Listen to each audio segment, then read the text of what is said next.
Good morning students. Welcome to Adrian Classroom.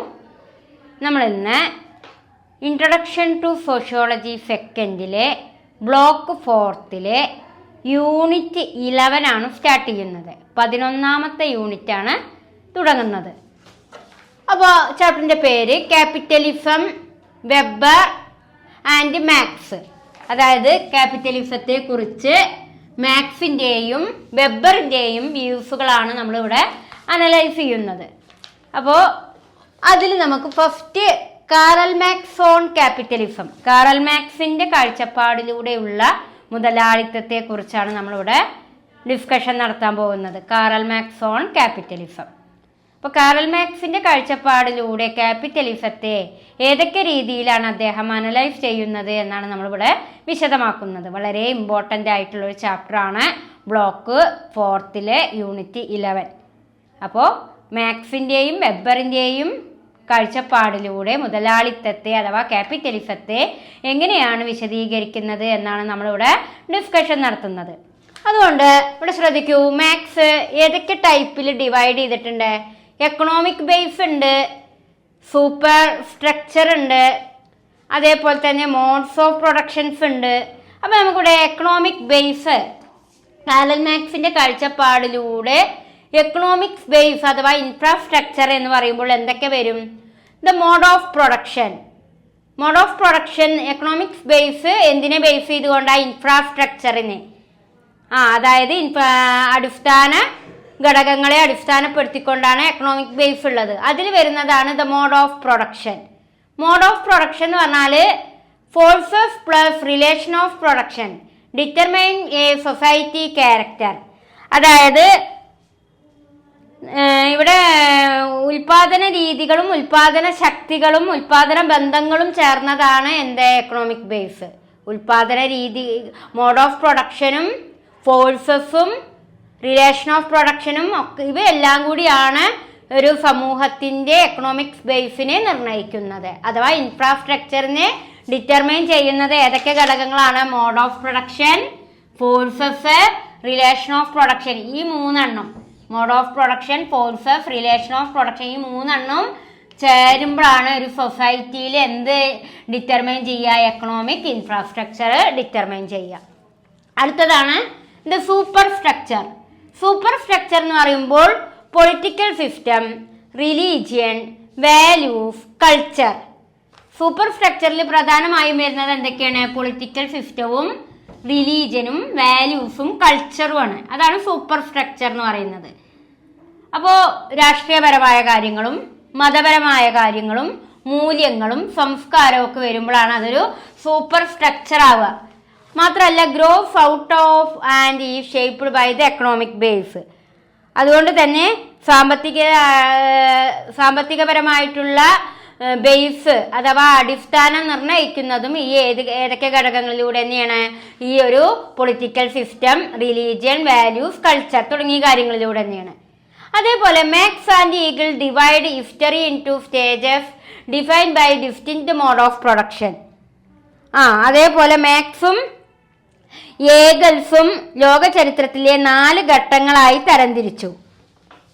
4 ഘട്ടങ്ങളായിട്ടാണ് മാക്സും ഈഗൾസും വേൾഡ് ഹിസ്റ്ററിയുടെ മോഡ് ഓഫ് പ്രൊഡക്ഷനെ തരംതിരിച്ചത്. പ്രിമിറ്റീവ് കമ്മ്യൂണൽ, ആദിമ കൂട്ടായ്മ എന്ന് പറയും. ആൻഷ്യന്റ് അഥവാ സാൽവറി, ഫ്യൂഡൽ, ക്യാപിറ്റലിസ്റ്റ്. അപ്പോൾ അതായത് മോഡ് ഓഫ് പ്രൊഡക്ഷനെ, ഉൽപാദന രീതിയെ വേൾഡ് ഹിസ്റ്ററിയിലൂടെ കാറൽ മാക്സും ഈഗിൾസും 4 കാറ്റഗറികളാക്കി തിരിച്ചു. Primitive communal. പ്രിമിറ്റീവ് കമ്മ്യൂണൽ എന്ന് പറഞ്ഞാൽ എന്താണ്? ആദിമ കൂട്ടായ്മ. പ്രിമിറ്റീവ് സൊസൈറ്റി ഒരു പ്രാകൃത കൂട്ടായ്മയായിട്ടായിരുന്നു നമ്മളുടെ ചരിത്രം തുടങ്ങുന്നത്. അതിൽ നിന്നും ആ പ്രാകൃത സമൂഹത്തിൽ നിന്നും പിന്നെ എന്തിലേക്ക് മാറി? ആൻഷ്യന്റ് അഥവാ പുരാതന കാലഘട്ടം അഥവാ അടിമത്ത കാലഘട്ടത്തിലേക്ക് മാറി. അതിൽ നിന്നും പിന്നെ എന്തിലേക്ക് മാറി? ഫ്യൂഡൽ ജന്മിത്വത്തിലേക്കും ഫ്യൂഡൽ പ്രഭുത്വത്തിലേക്കും മാറി. അതിൽ നിന്നുമാണ് പിന്നെ നമ്മൾ എന്തിലേക്ക് എത്തിയത്? ക്യാപിറ്റലിസത്തിലേക്ക് എത്തിയത്. അപ്പൊ ഇതാണ് ക്യാപിറ്റലിസത്തിന്റെ മുന്നുള്ള കാലഘട്ടത്തെക്കുറിച്ച് ആരുടെ കാഴ്ചപ്പാട്? മാക്സിൻ്റെയും ഈഗിൾസിൻ്റെയും കാഴ്ചപ്പാടുകൾ. അപ്പോൾ മാക്സ് മുതലാളിത്തം വിവരിക്കുന്നതിന് മുമ്പ്, ആ മുതലാളിത്ത ക്യാപിറ്റലിസത്തിലേക്ക് വരുന്നതിന് മുമ്പ് നമ്മളുടെ ഇന്ത്യയുടെ ഹിസ്റ്ററി, ചരിത്രം, അല്ല ഇന്ത്യയുടെ നല്ല വേൾഡ് ഹിസ്റ്ററി, ലോകത്തിൻ്റെ ഹിസ്റ്ററിയാണ് അദ്ദേഹം ഇവിടെ ഡിസ്കഷൻ നടത്തുന്നത്. അത് മോഡ്സ് ഓഫ് പ്രൊഡക്ഷൻ മനസ്സിലാക്കി തരാൻ വേണ്ടിയിട്ട് മാക്സ് വേൾഡ് ഹിസ്റ്ററിയെ ഡിഫൈൻ ചെയ്യാണ്. ഏതൊക്കെ രീതിയിലൂടെയാണ്, ഏതൊക്കെ കാര്യങ്ങൾ കടന്നു പോയിട്ടാണ് ക്യാപിറ്റലിസത്തിക്ക് എത്തുക? പ്രിമിറ്റീവ് കമ്മ്യൂണൽ, ഒരു ആദിമ കൂട്ടായ്മ അല്ലെങ്കിൽ പ്രാകൃത കൂട്ടായ്മ, ആൻഷ്യന്റ് അഥവാ പുരാതന കാലഘട്ടം അഥവാ അടിമത്ത കാലഘട്ടം, ഫ്യൂഡൽ, ഈ 3 പീരിയഡ് കഴിഞ്ഞിട്ടാണ് എന്തിലേക്ക് എത്തിച്ചേരുന്നത്? ക്യാപിറ്റലിസ്റ്റ് സമൂഹത്തിലേക്ക് എത്തിച്ചേരുന്നത് എന്നാണ് ആരഭിപ്രായപ്പെട്ടത്? മാക്സും ഈഗിൾസും. And then each stage contain internal contradiction which eventually destabilize it and give rise to a new stage. ഓരോ ഘട്ടത്തിനും അതിൻ്റെതായ പ്രത്യേക ഉൽപാദന രീതികളുണ്ട്. ഓരോ കാലഘട്ടത്തിലും അതിൻ്റെതായിട്ടുള്ള എന്തുണ്ടായിരിക്കാം? ഓരോ ഉൽപാദന രീതികൾ ഉണ്ടായിരിക്കും അല്ലേ? ഓരോ each stage contain internal contradiction which eventually destabilize it give rise to a new stage. ഓരോ കാലഘട്ടത്തിലും അതിൻ്റെതായിട്ടുള്ള പ്രത്യേക കാര്യങ്ങളുണ്ടായിരിക്കും. The study of this stage and their economic base is the core of Marxian historical materialism. Capitalism is one stage in this historical skewness emerging from contradiction in feudal society. ഓരോ ഘട്ടത്തിലുമുള്ള contradiction എന്ന് പറഞ്ഞാൽ എന്താണ്? വിരുദ്ധതകൾ, അതിനെ തകർത്ത് പുതിയ കാലഘട്ടം രൂപപ്പെടാൻ കാരണമാകുന്നു. ഇങ്ങനെ ഈ രീതിയിൽ ചരിത്രത്തെ വിശകലനം ചെയ്യുന്നതാണ് ഹിസ്റ്റോറിക്കൽ മെറ്റീരിയലിസം. അപ്പോൾ ഓരോ കാലഘട്ടത്തിലും കോൺട്രഡിക്ഷനെ തകർത്ത് പുതിയ ഘട്ടം രൂപപ്പെടാൻ കാരണമാവുകയും അങ്ങനെ ഈ രീതിയിൽ ചരിത്രത്തെ പഠനം നടത്തുമ്പോൾ, സ്റ്റഡി നടത്തുമ്പോൾ എന്തിനെ അടിസ്ഥാനം നൽകുന്നു? Historical materialism, Marxian historical materialism. അപ്പോൾ ഓരോ ഘട്ടത്തിലുമുള്ള കോൺട്രഡിക്ഷനെ തകർത്ത് ഒരു പുതിയ കാലഘട്ടം രൂപപ്പെടാൻ കാരണമാവുകയും അങ്ങനെ ഈ രീതിയിൽ ചരിത്രത്തെ വിശകലനം ചെയ്യുമ്പോൾ അത് ഹിസ്റ്റോറിക്കൽ മെറ്റീരിയലിസത്തിന് കാരണമാവുകയും ചെയ്യുന്നു. അപ്പം ഇത്രയും കാര്യങ്ങളാണ് കാൾ മാക്സിന്റെ ക്യാപിറ്റലിസ്റ്റ് ചിന്തയിൽ തുടക്കത്തിൽ വരുന്ന കാര്യങ്ങൾ. ഇനി നമുക്ക് മെയിൻ ഫീച്ചേഴ്സ് ഓഫ് ക്യാപിറ്റലിസം എന്താ നോക്കാം. അതായത് ക്യാപിറ്റലിസത്തിന്റെ പ്രധാന ഫീച്ചേഴ്സുകളാണ് ഇനി നമുക്ക് എടുക്കാനുള്ള ടോപ്പിക്. വളരെ ഇമ്പോർട്ടൻ്റ് ആയിട്ടുള്ള ടോപ്പിക്കാണ് ഇനി എടുക്കാനുള്ള ടോപ്പിക്ക്. അപ്പോൾ നമുക്ക് ക്യാപിറ്റലിസം എന്താ ചോദിച്ചു കഴിഞ്ഞാൽ ഇത്രയും കാര്യങ്ങളാണ് നിങ്ങൾ വെക്കേണ്ടത് കേട്ടോ. ഇനി നമുക്ക് അതിൻ്റെ ഫീച്ചേഴ്സിലേക്ക് പോവാം. Okay, hi students. അപ്പോൾ നമ്മൾ ഈ ചാപ്റ്ററിലെ പ്രധാനപ്പെട്ട ഒരു ടോപ്പിക്കാണ് സ്റ്റാർട്ട് ചെയ്യുന്നത്. ശ്രദ്ധിക്കൂ. Main features of capitalism. ക്യാപിറ്റലിസത്തിൻ്റെ പ്രധാനപ്പെട്ട ഫീച്ചേഴ്സുകളാണ് നമ്മളിവിടെ അനലൈസ് ചെയ്യുന്നത്. അപ്പോൾ മുതലാളിത്തത്തെക്കുറിച്ച് കാറൽ മാക്സ് എങ്ങനെയാണ് അനലൈസ് ചെയ്തത് എന്നും അത് ഏതൊക്കെ സ്റ്റേജുകൾ കഴിഞ്ഞിട്ടാണ് മുതലാളിത്തം ക്യാപിറ്റലിസം ആരംഭിച്ചത് എന്നൊക്കെ നമ്മൾ മനസ്സിലാക്കി. ഇനി അതിൻ്റെ പ്രധാനമായിട്ടുള്ള ഫീച്ചേഴ്സിലേക്കാണ് നമ്മൾ കടക്കുന്നത്. അപ്പോൾ അത് ടോം ബോട്ടം മോർ 1973 1973 ആരാണ്? ടോം ബോട്ടോമോർ എന്നൊരു സോഷ്യോളജിസ്റ്റ്. അദ്ദേഹത്തിൻ്റെ പ്രധാന കൃതിയായിരുന്നു dictionary of Marxist thought, sets down some of the main features of capitalism. അപ്പോൾ ടോം ബോട്ടോമോർ 1973 അദ്ദേഹത്തിൻ്റെ പ്രധാനപ്പെട്ട ഒരു ബുക്സാണ് ഡിക്ഷണറി ഓഫ് മാർക്സിസ്റ്റ് തോട്ട്. ആ ബുക്കിലൂടെ ക്യാപിറ്റലിസത്തിൻ്റെ പ്രധാന ഫീച്ചേഴ്സുകൾ നമുക്ക് പറഞ്ഞു തരികയാണ് ചെയ്യുന്നത്. As a mode of production, capitalism is characterized by the following features. അപ്പോൾ താഴെ കൊടുത്തിരിക്കുന്ന ഫീച്ചേഴ്സിലൂടെ നമുക്ക് ക്യാപിറ്റലിസത്തെ കുറിച്ച് മനസ്സിലാക്കാം.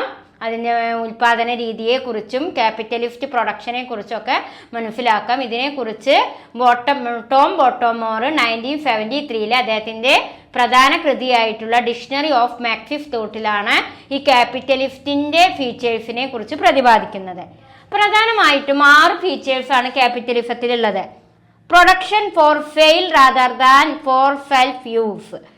And second one, the existence of a market where labor power is bought and sold. And third one, exchange take place through money. And fourth one, the capitalist control the production process.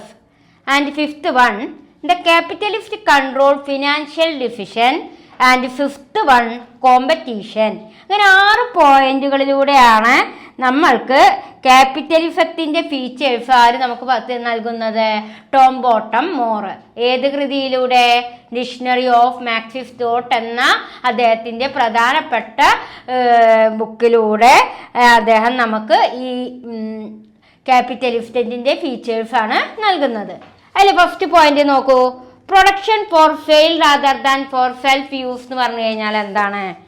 അത് ഞാൻ ഓരോന്നും എടുത്ത് ഇവിടെ explain ചെയ്തിട്ടില്ല. ടെക്സ്റ്റിലുണ്ട് അതിൻ്റെ പോയിന്റ്സും എക്സ്പ്ലനേഷനും. Page number 150 150 അപ്പം എന്താണ് production for sale rather than for self use എന്നുകൊണ്ട് ഉദ്ദേശിക്കുന്നത്? അപ്പോൾ ഓരോന്നും എന്താണ് അർത്ഥമാക്കുന്നത് എന്ന് ടീച്ചർ ഷോർട്ടായിട്ട് പറഞ്ഞുതരാം.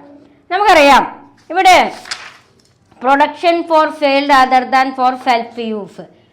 സെൽഫ് യൂസ് എന്ന് പറഞ്ഞാൽ എന്താണ്? സ്വന്തം ഉപയോഗത്തിനേക്കാൾ വിൽപ്പനയ്ക്കായിട്ടാണ് ഉൽപാദനം നടത്തുന്നത്. സ്വന്തം ഉപയോഗത്തിനെക്കാട്ടിലും നമ്മൾ എന്ത് ഉണ്ടാക്കുക, എന്ത് നിർമ്മിക്കുകയാണെങ്കിലും, എന്ത് പ്രൊഡ്യൂസ് ചെയ്യുകയാണെങ്കിലും അത് നമ്മളുടെ ആവശ്യത്തിനേക്കാൾ കൂടുതൽ എന്തിനാണ് അതിൻ്റെ പ്രാധാന്യം? വിൽപ്പനയ്ക്കാണ്. അതാണ് production for sale rather than for self use എന്ന് പറയുന്നത്. സെൽഫ് യൂസ് എന്ന് പറഞ്ഞാൽ സ്വന്തം ഉപയോഗം. ആ സ്വന്തം ഉപയോഗത്തിനേക്കാൾ കൂടുതൽ എന്തിനാണ് പ്രാധാന്യം കൊടുക്കുന്നത്? പ്രൊഡക്ഷൻ ഫോർ സെയിൽ, വിൽപ്പനയ്ക്കാണ്. ഇപ്പം എന്താണ് ഇവിടെ സെയിൽ ചെയ്യുന്നത്? എന്തും നമ്മൾ എന്ത് പ്രൊഡ്യൂസ് ചെയ്യുന്നോ അത് നമ്മളുടെ ഉപയോഗത്തിനല്ല, അത് വിൽപ്പനയ്ക്കാണ് എന്നാണ് ആര് പറയുന്നത്? ക്യാപിറ്റലിസത്തിൻ്റെ ഫീച്ചേഴ്സ്. മാത്രമല്ല അത് വിപണിയിൽ വിൽക്കാനാണ്. അതിലൂടെ നമുക്ക് എന്ത് ലഭിക്കും? അങ്ങനെ വിൽക്കപ്പെടുമ്പോഴാണ് ഒരു ഉപഭോക്താവിന് അതിൻ്റെ ഉപയോഗവും അതേപോലെ തന്നെ അത് വാങ്ങുന്ന ആൾക്ക് അതിൻ്റെ ഉപയോഗവും ലഭ്യമാകും, വിൽക്കുന്ന ആൾക്ക് അതിൻ്റെ ലാഭവും ലഭ്യമാകും അല്ലേ? ബയേഴ്സും ഉണ്ടായിരിക്കും, സെല്ലേഴ്സും ഉണ്ടായിരിക്കും. അപ്പോൾ ആ ബയേഴ്സ് എന്ത് ചെയ്യുന്നു? സാധനങ്ങൾ വാങ്ങുന്നു, സെല്ലേഴ്സ് എന്ത് ചെയ്യുന്നു? അത് വിൽക്കുന്നു. അപ്പോൾ ഇവ രണ്ടും നടക്കുന്ന ആ പ്രക്രിയയാണ് എവിടെ നടത്തപ്പെടുന്നത്? Production for sale rather than for self യൂസിൽ നടത്തപ്പെടുന്നത്. അതുകൊണ്ട് തന്നെ by these we mean a shift from a subsistence economy in most pre capitalist economy production is undertaken for direct consumption. എപ്പോഴും ഒരു ക്യാപിറ്റലിസ്റ്റ് എക്കോണമിയിൽ എപ്പോഴും നടക്കപ്പെടുന്നത് എങ്ങനത്തെ തരത്തിലുള്ള കൺസപ്ഷനാണ്? ഒരു ഡയറക്റ്റ് കൺസപ്ഷൻ ആയിരിക്കും, നേരിട്ടിട്ടുള്ള ഉപയോഗമായിരിക്കും. അതുകൊണ്ട് തന്നെ എപ്പോഴും ഉൽപാദനം എന്ന് പറയുന്നത് എന്തിനു വേണ്ടിയായിരിക്കണം എന്നാണ് പറയണത്? സ്വന്തം ഉപയോഗത്തിനേക്കാൾ എന്തിനു വേണ്ടിയിട്ടായിരിക്കണം? വിൽക്കുന്നതിന് വേണ്ടിയായിരിക്കണം എന്നാണ് ഇവിടെ ഉദ്ദേശിക്കുന്നത്. എന്തും ഉൽപ്പാദിപ്പിക്കുമ്പോഴും അത് നമ്മളുടെ ഉപയോഗത്തിനേക്കാൾ കൂടുതലായിട്ട് അത് വിൽക്കുന്നതിന് വേണ്ടി ഉൽപ്പാദിപ്പിക്കണം എന്നതാണ് ഏത് പോയിന്റിലൂടെ വ്യക്തമാക്കുന്നത്? Production for sale rather than for self use. സ്വന്തം ഉപയോഗത്തിനേക്കാൾ വിൽപ്പനയ്ക്ക് വേണ്ടി ഉൽപാദനം നടത്തണം. ആൻഡ് ദെൻ അടുത്ത പോയിന്റ് എന്താ പറയണത്? The existence of a market where labour power is bought and sold. അതായത് തൊഴിൽ ശക്തി, ലേബർ പവർ എന്ന് പറയുന്നത് ഏതിലൂടെയാണ്? വാങ്ങുന്നതിലൂടെയും വിൽക്കുന്നതിലൂടെയുമാണ്. ഒരു ലേബർ പവർ അഥവാ തൊഴിൽ ശക്തി എന്ന് പറയുന്നത് വാങ്ങുകയും വിൽക്കുകയും ചെയ്യുന്നതിലൂടെയാണ്. സാധനങ്ങളും സേവനങ്ങളും വാങ്ങുകയും വിൽക്കുകയും ചെയ്യപ്പെടുമ്പോഴാണ് എന്തിൽ ഇതുണ്ടായിരിക്കുക, മാറ്റം ഉണ്ടായിരിക്കുക? ലേബർ പവർ അഥവാ തൊഴിൽ ശക്തിയിൽ ചേഞ്ചിനെസ് സംഭവിക്കുക. അതുകൊണ്ടാണ് പറയുന്നത് എന്ത്? ലേബർ പവർ എന്ന് പറയുന്നത് ഏതിലൂടെയാണ്? The existence of a market where labour power is bought and sold. അതായത് വാങ്ങുന്നതിലൂടെയും വിൽക്കുന്നതിലൂടെയുമാണ് എന്ത് നിലനിൽക്കുന്നത്? തൊഴിൽ ശക്തി നിലനിൽക്കുന്നത്. തൊഴിലാളികൾ അവരുടെ തൊഴിൽ ശക്തി എന്ത് ചെയ്യുന്നു? ഓരോ സാധനങ്ങൾ നിർമ്മിക്കാൻ വേണ്ടി അവരുടെ തൊഴിൽ ശക്തി ഉപയോഗിക്കുകയും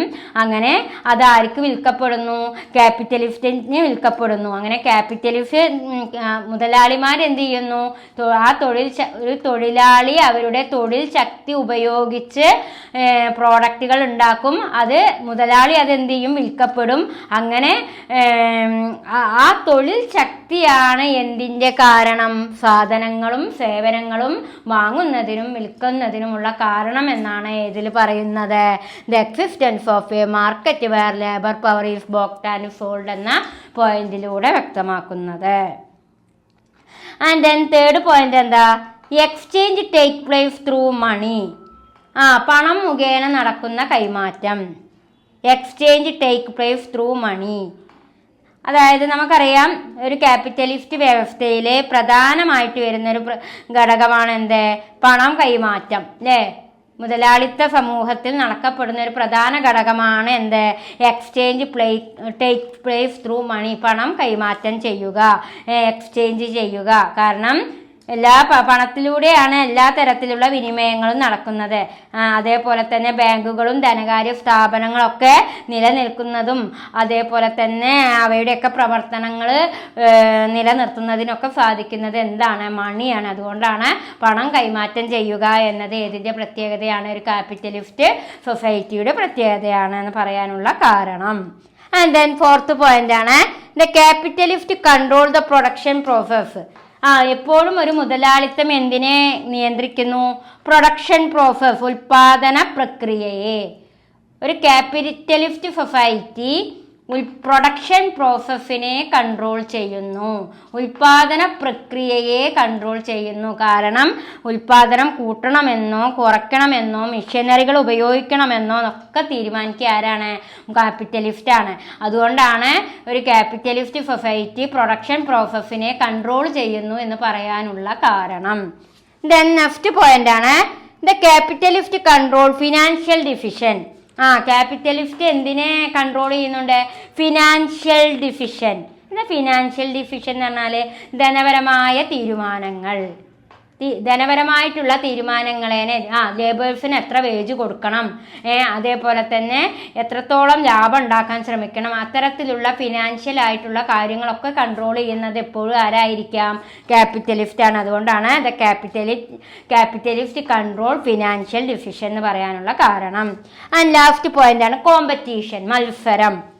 നമുക്കറിയാം ഒരു ക്യാപിറ്റലിസ്റ്റ് സമൂഹത്തിൻ്റെ പ്രത്യേകതയാണ് എന്ത്? കോമ്പറ്റീഷൻ എന്ന് പറയുന്നത്, മത്സരം എന്ന് പറയുന്നത്. ഇവിടെ നമുക്കറിയാം പലതരത്തിൽ പെർഫെക്റ്റ് കോമ്പറ്റീഷൻ, പൂർണ്ണ മത്സരം എന്നൊക്കെ പറയാറുണ്ട് അല്ലേ? ഒരു പെർഫെക്റ്റ് കോമ്പറ്റീഷൻ മാർക്കറ്റ് പറഞ്ഞാൽ ഒരു പൂർണ്ണ മത്സര വിപണി എന്നൊക്കെ പറയാം. കാരണം ഇവിടെ കോമ്പറ്റീഷൻ എന്ന് പറയുമ്പോൾ ഒരുപാട് ക്യാപിറ്റലിസ്റ്റുകൾ ഉണ്ടാകുമ്പോഴാണ് എന്തുണ്ടാവുക? കോമ്പറ്റീഷൻ ഉണ്ടാവുക, മത്സരം ഉണ്ടാവുക. ഇപ്പം ഏതൊരു ഒരു ഡ്രസ്സിൻ്റെ ഷോപ്പാണെന്ന് വിചാരിക്കുക. ആ ഷോപ്പ് ഒന്ന് മാത്രമാകുമ്പോൾ അവിടെ മൊണോപ്പൊളി ഉണ്ടാവുക, കുത്തകയാണ്. പക്ഷേ ഒരുപാട് ഉണ്ടാകുമ്പോൾ അവിടെ എന്താ സംഭവിക്കുക? മത്സര വിപണിയാണ്, അതൊരു കോമ്പറ്റേറ്റീവ് മാർക്കറ്റാണ്. അതുകൊണ്ട് മുതലാളിത്ത സമൂഹത്തിൻ്റെ ഒരു പ്രധാന സ്വഭാവമാണ് എന്ത്? മത്സരം.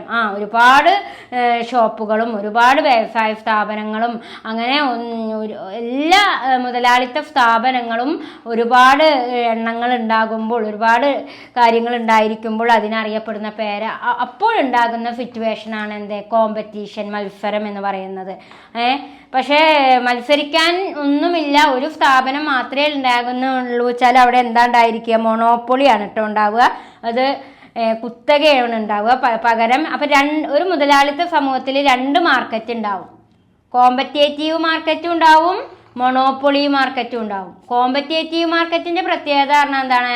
ഒരുപാട് സ്ഥാപനങ്ങൾ മത്സരിക്കാൻ ഉണ്ടാകുന്ന മുതലാളിത്ത സമൂഹത്തെയാണ് എന്ത് നമ്മൾ പറയുക? കോമ്പറ്റേറ്റീവ് മാർക്കറ്റ് എന്ന് പറയുക, അഥവാ പെർഫെക്റ്റ് കോമ്പറ്റേറ്റീവ് മാർക്കറ്റ് എന്ന് പറയും. അതേപോലെ ചില സ്ഥാപനങ്ങൾ വിരലിൽ എണ്ണാവുന്നത് മാത്രമേ ഉള്ളൂ എന്നുണ്ടെങ്കിൽ അതിനെന്താ പറയുക? മൊണോപ്പൊളീസ് അഥവാ കാർട്ടൽസ് എന്നൊക്കെ പറയും കേട്ടോ. മൊണോപ്പൊളീസ് ഓർ കാർട്ടൽസ് എന്ന് പറയും. അപ്പം ഇത്തരത്തിലൊക്കെ ഉള്ള ഒരു പ്രത്യേകത എവിടെ കാണപ്പെടാം? മുതലാളിത്ത സമൂഹത്തിൽ കാണപ്പെടാം. ഇത്രയും കാര്യങ്ങളാണ്. ഇതിൻ്റെ പോയിന്റുകൾ നന്നായിട്ട് മനസ്സിലാക്കുക കേട്ടോ. എന്തൊക്കെയാണ് ക്യാപിറ്റലിസത്തിൻ്റെ ഫീച്ചേഴ്സ് എന്ന് പറഞ്ഞാൽ? പ്രധാനമായും 6 പോയിന്റാണ് ടീച്ചർ പറഞ്ഞു തന്നത്. ഈ 6 പോയിന്റ് നന്നായിട്ട് മനസ്സിലാക്കുക. ഇനി നമ്മൾക്ക് എടുക്കാനുള്ള topic Max Weber on capitalism. Max വെബറിൻ്റെ കാഴ്ചപ്പാടിലൂടെയുള്ള ക്യാപിറ്റലിസത്തെ കുറിച്ചാണ്. അപ്പോൾ നമ്മൾ കാറൽ മാക്സിൻ്റെ കാഴ്ചപ്പാടിലൂടെയുള്ള ക്യാപിറ്റലിസവും അതേപോലെ തന്നെ അതിൻ്റെ ക്യാപിറ്റലിസത്തിൻ്റെ ഫീച്ചേഴ്സ് ബോട്ടം മോർ പറയുന്നതുമാണ് നമ്മൾ മനസ്സിലാക്കി കഴിഞ്ഞത്. ഇനി മാക്സ് വെബർ ക്യാപിറ്റലിസത്തെ എങ്ങനെയാണ് അനലൈസ് ചെയ്യുന്നത് എന്ന് നമുക്ക് പരിശോധിക്കാം. ഓക്കെ. അടുത്ത ടോപ്പിക്കിലേക്കാണ് നമ്മൾ കിടക്കുന്നത്. Capitalism and class conflict. മാക്സിൻ്റെ കാഴ്ചപ്പാടിലൂടെ ക്യാപിറ്റലിസവും ക്ലാസ് കോൺഫ്ലിക്റ്റ്, മുതലാളിത്തവും വർഗസംഘർഷവും എന്തൊക്കെ കാര്യങ്ങളാണ് മുതലാളിത്തത്തിലും വർഗസംഘർഷത്തിലും മാക്സ് വ്യക്തമാക്കുന്നത് എന്ന് നമുക്ക് പരിശോധിക്കാം. ഷോർട്ട് നോട്ട് നോക്കുക. According to Karl Marx, history is the history of class struggle. അതായത് കാറൽ മാക്സിന്റെ അഭിപ്രായത്തില് മനുഷ്യ സമൂഹത്തിന്റെ ചരിത്രം വർഗസമരങ്ങളുടെ ചരിത്രമാണ് എന്നാണ് പറയുന്നത്. അതായത് മാക്സിന്റെ അഭിപ്രായത്തില് എന്താണ്, മനുഷ്യ സമൂഹത്തിന്റെ ചരിത്രം ഏതിലൂടെയാണ്? വർഗസമരത്തിന്റെ ചരിത്രമാണ്. According to Karl Marx, history is the history of class struggle. അതായത് history is the history of class struggle എന്ന് പറഞ്ഞാൽ എന്താണ്? ചരിത്രം എന്ന് പറയുന്നത് ഏതിന്റെ ഭാഗമാണ്? വർഗസംഘർഷത്തിന്റെ ഭാഗമാണ്. And then capitalism divide society into 2 main classes. ക്യാപിറ്റലിസത്തെ സമൂഹത്തിൽ 2 രീതിയിലാണ് തരംതിരിച്ചിട്ടുള്ളത്. ബൂർഷ്വാസി എന്നും അതേപോലെ തന്നെ പ്രോളിറ്റേറിയറ്റ് എന്നും. ക്യാപിറ്റലിസത്തെ 2 രീതിയിലാണ് ഡിവൈഡ് ചെയ്തിട്ടുള്ളത്. ബൂർഷ്വാസി എന്നും അതേപോലെ പ്രോളിറ്റേറിയറ്റ് എന്നും. ബൂർഷ്വാസി എന്ന് പറഞ്ഞാൽ എന്താണ്? അതായത് owners of the means of production. അതായത് ഉൽപാദനത്തിന്റെ ഓണേഴ്സിനെയാണ് ബൂർഷ്വാസി എന്ന് പറയുക. പ്രോളിറ്റേറിയറ്റ് എന്ന് പറഞ്ഞാൽ എന്താണ്? Workers who sell their labour. തൊഴിലിന് വിൽക്കുക. Workers who sell their labour, അതായത് തൊഴിലാളി വർഗമായ പ്രോളിറ്റേറിയറ്റ്, തൊഴിൽ ശക്തി വിൽക്കുന്ന തൊഴിലാളി വർഗമായിട്ടുള്ള ഇതിനെയാണ് എന്ത് പറയുക? പ്രോളിറ്റേറിയറ്റ്. അപ്പോ ക്യാപിറ്റലിസത്തിലെ ക്ലാസ് കോൺഫ്ലിക്റ്റ് എന്ന് പറയുമ്പോൾ ആരൊക്കെ തമ്മിലാണ്? ബൂർഷ്വാസിയും പ്രോളിറ്റേറിയറ്റും തമ്മിലാണ്. അപ്പോൾ മാക്സിന്റെ history is the history of class struggle എന്ന് പറയാനുള്ള കാരണം തന്നെ എന്തുകൊണ്ടായിരിക്കാം? അതായത് ചരിത്രം എന്ന് പറയുന്നത് വർഗ സമരത്തിലൂടെയാണ് എന്നാണ് മാക്സ് പറയുന്നത്. അതുകൊണ്ട് ക്യാപിറ്റലിസത്തെ 2 രീതിയിൽ തിരിച്ചു, ബൂർഷ്വാസി എന്നും പ്രോളിറ്റേറിയറ്റ് എന്നും. ബൂർഷ്വാസി എന്ന് പറഞ്ഞാൽ ആരാണ്? ഉൽപാദന സാധനങ്ങളുടെ ഉടമകളെയാണ് എന്ത് പറയുക? Bourgeoisie. Owners of the means of production. ഉൽപാദന സാധനങ്ങളുടെ ഓണർ, മുതലാളിയെയാണ് ബൂർഷ്വാസി എന്ന് പറയുക. പ്രോളിറ്റേറിയറ്റ് എന്ന് പറഞ്ഞാൽ ആരാണ്? അതായത് തൊഴിൽ ശക്തി വിൽക്കുന്ന തൊഴിലാളി വർഗത്തെയാണ് എന്ത് പറയുന്നത്? പ്രോളിറ്റേറിയറ്റ് എന്ന് പറയുക. അപ്പൊ ഇവര് 2 കൂട്ടരുമാണ് ഇവിടെ എന്ത് ഉണ്ടാവുന്നത്? ക്ലാസ് കോൺഫ്ലിക്റ്റ് ഉണ്ടാവാനുള്ള കാരണം എന്നാണ് ആര് പ്രസ്താവിച്ചത്? കാറൽ മാക്സ് പ്രസ്താവിച്ചത്. Private properties, mass production and wage labour concentrate wealth and production in the hands of a few producing class. Polarization and inequality. അതേപോലെ തന്നെ പ്രൈവറ്റ് പ്രോപ്പർട്ടി എന്ന് പറഞ്ഞാൽ സ്വകാര്യ സ്വത്ത് എന്ന് പറയും. സ്വകാര്യ സ്വത്ത്, വൻതോതിലുള്ള ഉൽപാദനം, വേതനാധിഷ്ഠിത തൊഴിൽ എന്നിവ സമ്പത്തും ഉൽപാദനവും കുറച്ച് ആളുകളുടെ കൈകൾ കേന്ദ്രീകരിക്കുന്നു. Private properties, mass production and wage labor concentrate wealth and production in the hands of a few, producing class polarization and inequality.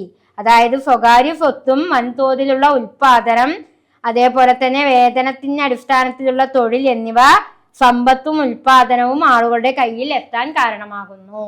അപ്പൊ സമ്പത്തും സ്വത്തൊക്കെ ആളുകളുടെ വെൽത്ത് ആൻഡ് പ്രൊഡക്ഷൻ ആളുകളുടെ കൈകളിലേക്ക് എത്താനുള്ള കാരണം എന്താണ്? പ്രൈവറ്റ് പ്രോപ്പർട്ടിയും അതേപോലെ തന്നെ വൻതോതിലുള്ള ഉൽപാദനവും വേതനത്തിന്റെ അടിസ്ഥാനത്തിലുള്ള തൊഴിലുമാണ് സമ്പത്തും ഉൽപാദനവും ആളുകളുടെ കൈകളിലേക്ക് എത്തിച്ചേരാൻ കാരണമാകുന്നു. ഇത് എന്തിലേക്കും വഴിവെക്കും? Polarisation and inequality. ഇതിന്റെ ഫലമായി വർഗ വ്യത്യാസവും അസമത്വവും നിലനിൽക്കുന്നു. ആളുകളുടെ കയ്യില് പ്രൈവറ്റ് പ്രോപ്പർട്ടി, മാസ് പ്രൊഡക്ഷനും വേജ് ലേബർ, അതായത് തൊഴിലാളികളുടെ വേതനവും പ്രൈവറ്റ് പ്രോപ്പർട്ടിയും ഉൽപാദനത്തിന്റെ സമ്പാദ്യവും ഒക്കെ ആളുകളുടെ കൈകളിലേക്ക് എത്തുമ്പോൾ അത് എന്തിന് കാരണമാകുന്ന പറയുന്നത്? പോളറൈസേഷൻ ആൻഡ് ഇൻഈക്വാലിറ്റി, വർഗ വ്യത്യാസത്തിനും അതേപോലെ തന്നെ അസമത്വത്തിനും കാരണമാകുന്നു. As capitalism developed, workers become aware of shared interest ഇതിന്റെ മാത്രമല്ല ക്യാപിറ്റലിസം വികസിക്കുമ്പോൾ തൊഴിലാളികൾക്ക് തങ്ങളുടെ പൊതുവായ താല്പര്യങ്ങളെ കുറിച്ച് ബോധമുണ്ടാകുന്നു. As capitalism develop workers become aware of shared interest. ക്യാപിറ്റലിസം വികസിക്കുന്നതോടുകൂടി തൊഴിലാളികൾക്ക് അവരുടെ പൊതുവായ താല്പര്യങ്ങളെ കുറിച്ച് എന്തുണ്ടാവുന്ന പറയാ അവയർനെസ്, അവർക്ക് ബോധമുണ്ടാകുന്നു. Moving from a class in itself to a class for itself. അങ്ങനെ അവർ സ്വയം ഉള്ള വർഗമെന്നും അതേപോലെ തന്നെ സ്വയം വേണ്ടിയുള്ള വർഗമായി മാറുന്നു. അതായത് അവര് അപ്പോ ക്യാപിറ്റലിസത്തിന്റെ വികസനത്തിലൂടെ തൊഴിലാളികൾക്ക് ചില പൊതുവായുള്ള താല്പര്യങ്ങളില് ബോധമുണ്ടാവുകയും അത് എന്തിനു കാരണമാകുന്ന പറയുന്നത് സ്വയം ഉള്ള വർഗം. അതായത് ക്ലാസ് ഇൻ ഇറ്റ് സെൽഫ് എന്ന് പറഞ്ഞാൽ സ്വയം ഉള്ള വർഗമായിട്ടും ക്ലാസ് ഫോർ ഇറ്റ് സെൽഫ് എന്ന് പറഞ്ഞാൽ സ്വയം വേണ്ടിയുള്ള വർഗം, ഇങ്ങനെ രണ്ട് രീതിയിലേക്ക് മാറുന്നതിനും കാരണമാകുന്നു. എന്തിലൂടെ? ക്യാപിറ്റലിസത്തിന്റെ വളർച്ചയിലൂടെ. And seek collective solution. മാത്രല്ല പിന്നെ എന്താ അവിടെ ഉദ്ദേശിക്കുന്നത്? അപ്പൊ ഇത്തരത്തിലുള്ള ഒരു രീതിയിലേക്ക് അവരെത്തിപ്പെടുകയും അങ്ങനെ Marx argued these would led to a proletarian revolution that overthrows capitalism and establishes communism where the means of production are owned by the workers. അതേപോലെ തന്നെ മാക്സിന്റെ അഭിപ്രായത്തിൽ പ്രോളറ്റേറിയൻ വിപ്ലവത്തിലേക്ക് നയിക്കുകയും തൊഴിലാളികൾ തന്നെ ഉൽപാദന സാധനങ്ങളുടെ ഉടമകളാകുന്ന കമ്മ്യൂണിസം എന്ന പുതിയ ഘട്ടം ആരംഭിക്കുകയുമാണ് ചെയ്യുന്നത്. അങ്ങനെ എന്താ അവിടെ ഉദ്ദേശിക്കുന്നത്? മാക്സ് എന്താ പിന്നെ പറയുന്നത്? Marx argued this would lead to a proletarian revolution that overthrows capitalism and establish communalism where the means of production are owned by the workers. അതായത് മാക്സിന്റെ അഭിപ്രായത്തിലെ ഒരു പ്രോളിറ്റേറിയൻ വിപ്ലവത്തിലേക്ക് നയിക്കുകയും അത് തൊഴിലാളികൾ ഉൽപാദന സാധനങ്ങളുടെ ഉടമകളാകുന്ന കമ്മ്യൂണിസം എന്ന പുതിയ ഘട്ടം ആരംഭിക്കുന്നതിനും കാരണമാകുന്നു. അപ്പോ മാക്സിന്റെ അഭിപ്രായത്തിൽ പ്രോളിറ്റേറിയൻ റവല്യൂഷനിലേക്ക് നയിക്കും. അത് തൊഴിലാളികൾ തന്നെ ഉൽപാദന സാധനങ്ങളുടെ ഉടമകളാകുന്ന കമ്മ്യൂണിസം എന്നൊരു ഘട്ടത്തിലേക്ക് ആരംഭിക്കാൻ കാരണമാവുകയും ചെയ്യുന്നു എന്നാണ് ആര് അഭിപ്രായപ്പെട്ടത്? മാക്സ്. അപ്പൊ മുതലാളിയും തൊഴിലാളികളും തമ്മിലുള്ള സംഘർഷമാണ് ആര് വിവരിക്കുന്നത്? കാറൽ മാക്സ് ഈ ഒരു തിയറിയിലൂടെ നമുക്ക് മനസ്സിലാക്കി തരാൻ ശ്രമിച്ചത് കേട്ടോ. അതാണ് ക്യാപിറ്റലിസം ആൻഡ് ക്ലാസ് കോൺഫ്ലിക്റ്റ് എന്നതുകൊണ്ട് അർത്ഥമാക്കുന്നത്. ഇനി നമ്മൾക്ക് വെബറിന്റെ ആശയങ്ങൾ എന്തൊക്കെയെന്ന് നമുക്ക് പരിശോധിക്കാം. Okay, hi student. അപ്പോൾ നമ്മൾ ഇനി എടുക്കാൻ പോകുന്ന നെക്സ്റ്റ് ടോപ്പിക്കാണ് നമ്മൾ കാറൽ മാക്സിൻ്റെ കാഴ്ചപ്പാടിലൂടെയുള്ള വീക്ഷണത്തിലൂടെയുള്ള ക്യാപിറ്റലിസമാണ് പറഞ്ഞു കഴിഞ്ഞത്. ക്യാപിറ്റലിസവും ക്ലാസ് കോൺഫ്ലിക്റ്റും ഒക്കെയാണ് നമ്മൾ അനലൈസ് ചെയ്തത്. ഇനി നമ്മൾ മനസ്സിലാക്കാൻ പോകുന്നത് മാക്സ് വെബറിൻ്റെ പെർസ്പെക്റ്റീവിലൂടെയുള്ള ക്യാപിറ്റലിസത്തെയാണ്. കാറൽ മാക്സിൻ്റെ ക്യാപിറ്റലിസം നമ്മൾ മനസ്സിലാക്കി കഴിഞ്ഞു. ഇനി നമ്മൾ അടുത്തതായിട്ട് പറയാൻ പോകുന്നത് Max Weber on capitalism. Max വെബറിൻ്റെ വീക്ഷണത്തിലൂടെയുള്ള ക്യാപിറ്റലിസത്തെയാണ് നമ്മൾ അനലൈസ് ചെയ്യാൻ പോകുന്നത്. അപ്പോൾ മാക്സ് വെബർ എങ്ങനെയാണ് ക്യാപിറ്റലിസത്തെ ഡിഫൈൻ ചെയ്യുന്നത് നോക്കൂ. Max Weber explained capitalism in a different vast from Karl മാക്സിൽ നിന്നും വളരെ വ്യത്യസ്തമായിട്ടാണ് മാക്സ് വെബർ ക്യാപിറ്റലിസത്തെ എക്സ്പ്ലെയിൻ ചെയ്തത്. Max Weber explained capitalism in a different way from Karl max.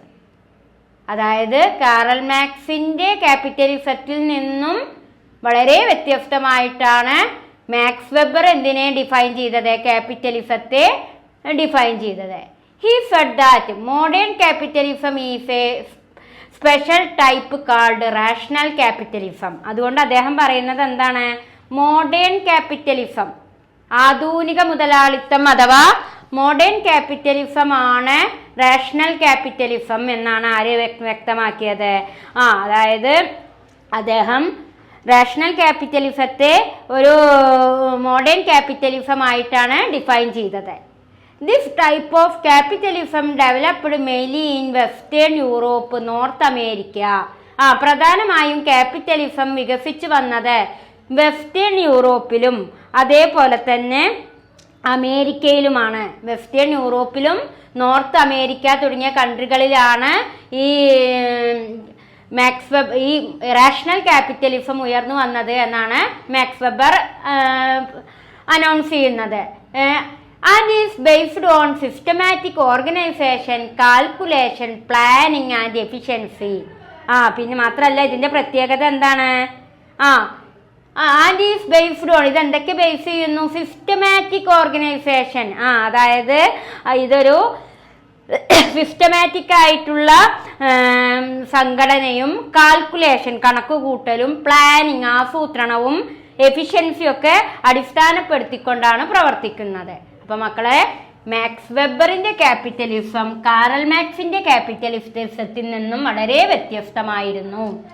മാത്രമല്ല മോഡേൺ ക്യാപിറ്റലിസത്തിലൂടെ അദ്ദേഹം എന്ത് രൂപം കൊടുത്തു? റാഷണൽ ക്യാപിറ്റലിസം രൂപം കൊടുക്കുകയും ഈ റാഷണൽ ക്യാപിറ്റലിസം എവിടെയാണ് വളർന്നു വന്നത്? യൂറോപ്പ്, നോർത്ത് അമേരിക്ക തുടങ്ങിയ കൺട്രികളിലായിരുന്നു. മാത്രമല്ല ഈ രാജ്യങ്ങളിൽ എന്ത് ബേസ് ചെയ്തിരുന്നു? Systematic organisation, calculation, planning and efficiency.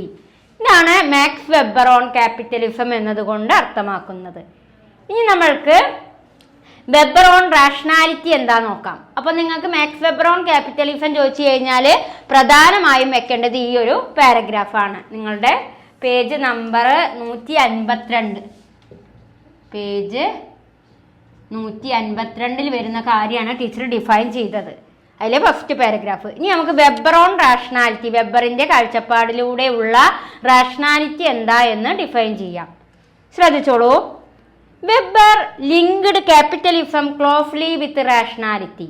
അതായത് വെബർ ക്യാപിറ്റലിസത്തെ എന്തുമായി ക്ലോസ്ലി റിലേറ്റഡ് ആക്കി?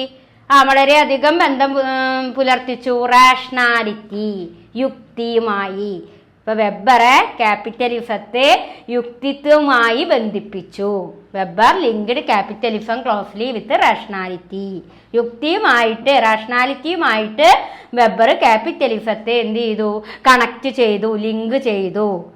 Rationality means organising human activities in a logical, scientific and efficient manner.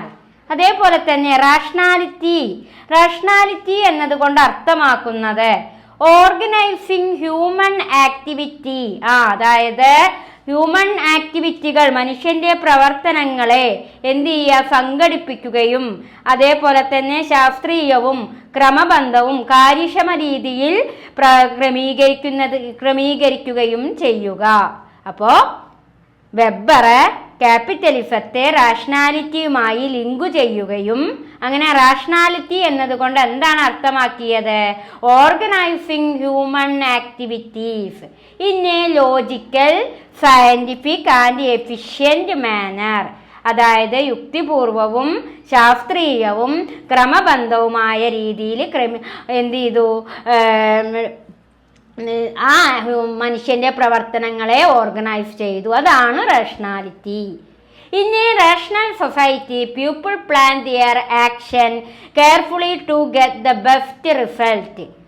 അതേപോലെ തന്നെ യുക്തിസമമായ സമൂഹത്തിൽ ആളുകൾ അവരുടെ പ്രവർത്തനങ്ങൾ ഫലപ്രദമായി ആസൂത്രണം ചെയ്ത് മികച്ച ഫലങ്ങൾ നേടാൻ ശ്രമിക്കുന്നു. People plan their action carefully to get best result. ഏത് സമൂഹത്തിൽ? ഇൻ എ റാഷണൽ സൊസൈറ്റി, ഒരു റാഷണൽ സമൂഹത്തിൽ, ഒരു യുക്തിപൂർവമായ സമൂഹത്തിലെ ആളുകൾ അവരുടെ പ്രവർത്തനങ്ങൾ ഫലപ്രദമായി ആസൂത്രണം ചെയ്ത് മികച്ച ഫലങ്ങൾ നേടാൻ ശ്രമിക്കുന്നു. In a rational society people plan their action carefully to get best result.